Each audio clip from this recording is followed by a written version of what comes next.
Yeah.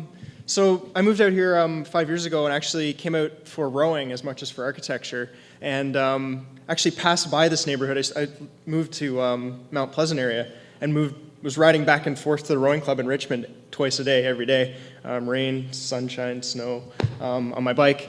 So I was familiar with the neighborhood, and finally moved here just last September when I started my Master's of Architecture. And as part of doing the Master's of Architecture, we got connected with mentors, and mine happened to be Jim Bailey at the city. And through him, I sort of wanted to get involved, and previously in my architecture experience, I'd been doing a lot of work in community gardens in Toronto, and sort of connecting communities to the places where they live through growing stuff. And it just so happened that Lil, one of the planners, had heard about Marpole Place and this group that wanted to do a community garden. So there was this sort of small group of people that wanted to just sort of have somewhere to grow stuff. A lot of people here live in apartments. I myself, where I was living, here was in one of the co-ops, and there's no really space where you're living to have gardens. And so one of the great ways that Vancouver is actually really great at doing is encouraging community gardens. And so it was me, I sort of came in the middle of this process as somebody that has some experience at the level of sort of helping to organize people to put gardens together, that I sort of came in and jumped into this group.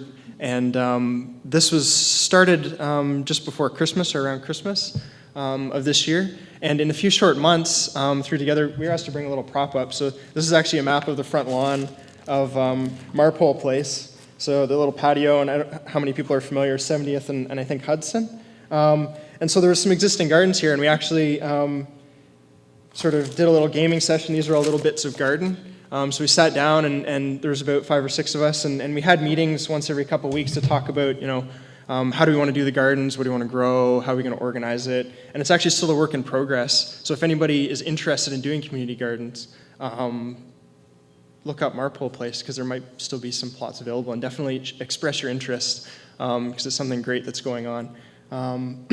So today, right now, there's boxes in the ground. A few short months later, we sort of pulled everybody together, and I haven't been doing most of the work, but there's a great group of people that are doing stuff. Gudrun and Frida and Lee and Nita, and there's a bunch of people that are sort of all coming together and getting their fingers dirty.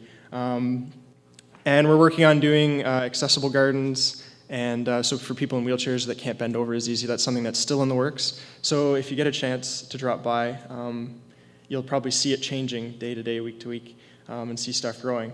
And as a kind of new member to the community, this was sort of my first experience really putting down some roots and actually having a connection to the community, where now I'm living in Victoria and coming back just to sort of see how things are going and sort of keeping in touch. So for me, it's sort of a great experience to be here and see the community sort of starting to plan and starting to vision itself, and that urban agriculture is really going to be a big part of that.